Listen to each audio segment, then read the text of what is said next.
So, I want to be a better storyteller. We're going to break down some cool techniques that can seriously level up your storytelling game.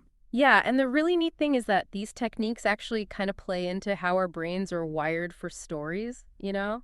They help you pull the listener right in. Okay, I'm intrigued. What's the first technique we should know about? Well, it all starts with location. You got to ground your story in a specific place right off the bat. Hmm. Yeah, I can see that. Like setting the stage, right? But why is that so crucial? It's all about activating the listener's imagination.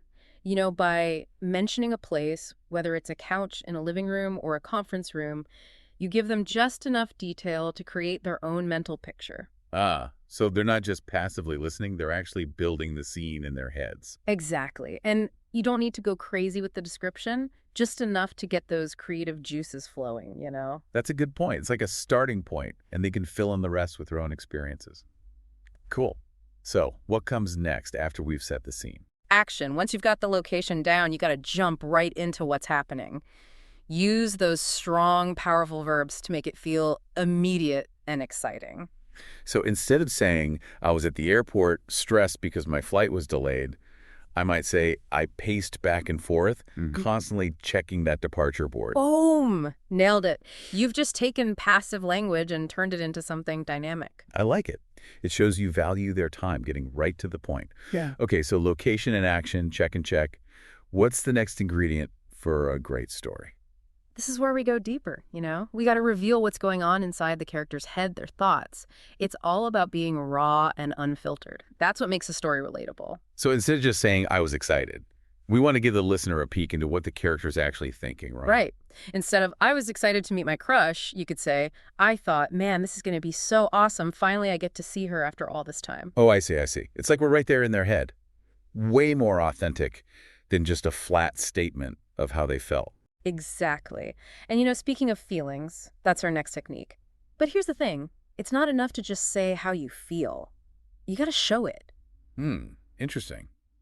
So instead of saying he was nervous, I might say he kept tapping his pen on the table, looking at the clock every few seconds. Got it. Those little details, they bring the emotion to life. It's like we're right there with them, feeling that anxiety building. That's way more powerful than just saying he was nervous. What's the final technique we need to make our stories truly sing? Dialogue. Dialogue is where it's at. It can reveal so much about a character, create tension, and move the story in ways you just can't do with narration alone. I love how a good line of dialogue can just grab you and pull you in. Is there a specific way we should use dialogue to make the most impact? Instead of my friend was very disappointed, right? My friend looked at me and said, Philip, what on earth was that? Ah, I see what you're getting at. It makes it so real, so immediate, like we're right there in the conversation. And the best dialogue is often less is more. Concise, impactful stuff. Nothing too formal, like those lines from your favorite movies, they get right to the point. Yeah. Yeah, it's pretty cool how these 5 things can make a story so much better. Yeah, it's like they all fit together, right? Yeah. Like pieces of a puzzle. Yeah. And, we tend to think of storytelling like it's got to be some big dramatic thing. But these techniques can really work for any story, no matter how big or small. So, like, even if I'm telling a quick story about something that happened at work, these techniques can make it more interesting. Totally. Let's say you're telling a story about, I don't know, a tough project you had to work on. Instead of saying, I was so stressed out, you could say, I was sitting at my desk just staring at this spreadsheet, and all the numbers were just a blur. Ooh, I can already feel that tension. It's way more interesting than just saying, I was stressed. Right. And then instead of just saying, like, I worked really hard, you could use those action verbs we talked about. I dug through all these files. I talked to all my colleagues. I brainstormed every solution I could think of until my head was spinning. Uh-huh. Yeah, it's like, we're right there with you. I can feel that intensity. And then to go even deeper, you can add in what you were thinking. Like, I kept telling myself, there's got to be a way to figure this out. I'm not giving up. Ah, so now we're not just seeing what you did, we're also seeing the motivation behind it. That's really powerful stuff. Totally. And of course, don't forget about the emotions. So instead of just saying, I was relieved when I found the solution, you could say, I leaned back in my chair and let out this huge sigh of relief, like I think the whole office could hear it. That's great. I can practically picture it. Right.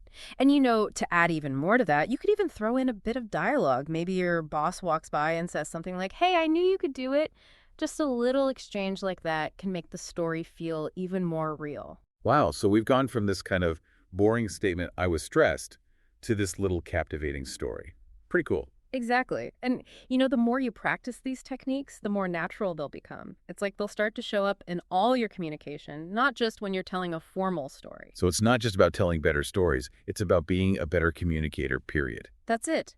These techniques can help you connect with people on a deeper level, no matter what you're talking about. Makes sense. Now, earlier you mentioned that these techniques can be used for any kind of story. But what about stories that are a little, I don't know, tougher to tell, like more sensitive stuff? That's a great question. And yeah, some stories definitely need a little more care, a little more thought. But even then, these techniques can be really helpful. Can you give me an example? Like, how would we approach a story about losing someone, for instance? Yeah, sure. I think in that case, it's even more important to be aware of how the listener might be feeling. You still want to use location, action, thoughts, and emotions, but, maybe choose your words a little more carefully. Don't overwhelm the listener with too much. So instead of using, like, really graphic imagery, maybe focus on things that evoke the emotion without being too heavy. Exactly. For instance, instead of describing, an accident or something in detail, you might say something like, the air was thick with the smell of rain and gasoline. It's a smell I'll never forget. Wow, yeah, that's really powerful. You're getting across the emotion without having to go into those really hard details. Right. And when it comes to dialogue, it can be a little tricky with sensitive stories, but if you use it the right way, it can be super effective. You might use a line that kind of sums up how you were feeling, or maybe a conversation that shows something deep about your relationship with the person. So even with these really hard stories, these techniques can help us share our experiences in a way that's honest and, respectful. Exactly. It's not about shocking people or anything like that. It's about connecting with them and helping them understand what you went through. It's about finding that balance between being real and being sensitive, right? Choosing the right details to paint a picture that feels authentic, but is also respectful.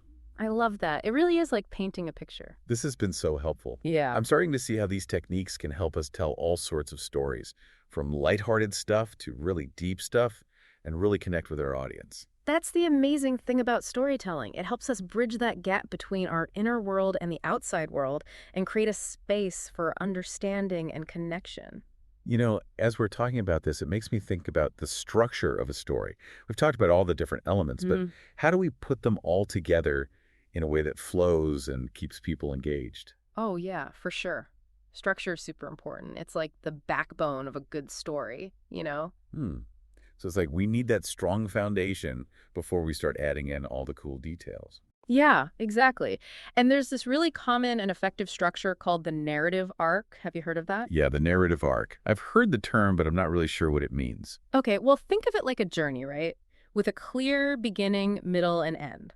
It starts with what we call the exposition. That's where you set the scene, introduce the characters, lay it all out. So it's like giving the listener all the background info they need. Exactly. And then we move into the rising action. That's where things start to get interesting. You've got conflict, you've got challenges, the stakes are getting higher. Yeah. This is where we're like, ooh, what's going to happen next? Exactly. You're building momentum, you're creating anticipation, and that all leads up to the climax. The peak of the story, the big moment, the most dramatic part. The climax, that's where everything changes. Right. And then after the climax, we have the falling action. This is where things start to settle down. We see the consequences of what happened at the climax, and the tension starts to ease up a bit. It's like after the big explosion, we see where all the pieces land, right? Perfect. And then finally, we reach the resolution, the end of the story. We tie up all the loose ends, and the listener is left feeling satisfied. Okay, I see how that creates a nice flow for the story, like a roadmap for the listener. Yeah. But do we always have to follow that structure exactly? What if our story isn't some, like, epic adventure? Well, that's the great thing about the narrative arc. It's super flexible. Even if you're just telling a simple story about, something you achieved, you can still use this structure. So, for instance, the exposition could be me setting up this challenge I faced at work. The rising action would be all the stuff I did to overcome it. And the climax would be the moment I finally succeeded. Exactly. And then the falling action could be what happened afterward, the impact it had, the lessons you learned, and the resolution would be your final thoughts on the whole experience. Wow, so it's kind of like a hidden structure behind all these great stories. It is, and it works so well because It's how our brains are wired, you know? Mhm. We naturally look for a beginning, a middle, and an end. It helps us understand the world and find meaning in it all. This has been amazing. I feel like I've learned so much about what makes a good story, but honestly, it's also a little intimidating. I get it. It's a lot to think about. But remember, the most important thing is to just be yourself, be passionate, be authentic. All these techniques and structures we talked about are just tools. They're here to help you share your story and connect with your audience. That's a good point. It's not about being perfect, it's about finding your voice. Exactly. So don't be scared to experiment, play around, try new things. The more you practice, the better you'll get. After today, I'm actually kind of excited to try all this out. And remember, the best stories, they come from the heart. So go out there and share yours with the world. You never know who might need to hear it.